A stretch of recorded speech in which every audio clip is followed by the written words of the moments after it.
Heboh kasus dugaan penganiayaan di Yayasan Pondok Pesantren Ora Aji milik Gus Miftah di Sleman, Yogyakarta.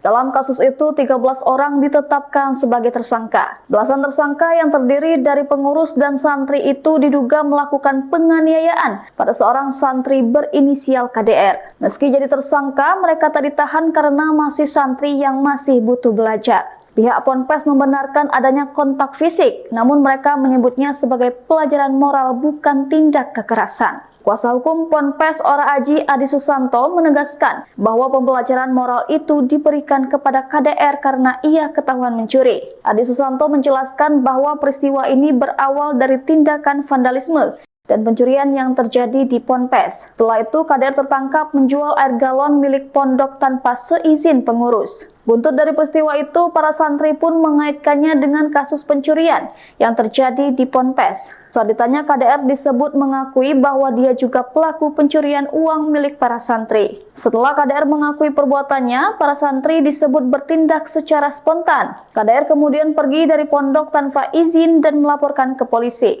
Pihak Ponpes Gus Miftah sempat menjembatani agar 13 tersangka dan KDR untuk berdamai. Namun mediasi itu gagal lantaran permintaan kompensasi 20 juta yang tidak bisa dipenuhi KDR. Adi Susanto mengatakan laporan terhadap KDR telah resmi diajukan ke Polresta Sleman, DI Yogyakarta. Menurut Adi, KDR diduga mencuri uang dari sekitar 8 orang santri lain di Ponpes Ora Aji. Gus Miftah selaku pengasuh Ponpes menyampaikan permintaan maaf melalui kuasa hukumnya Adi Susanto. Saat kasus dugaan penganiayaan tersebut, Gus Miftah tidak berada di lokasi dan sedang umroh. Download Tribun X sekarang, menghadirkan lokal menjadi Indonesia.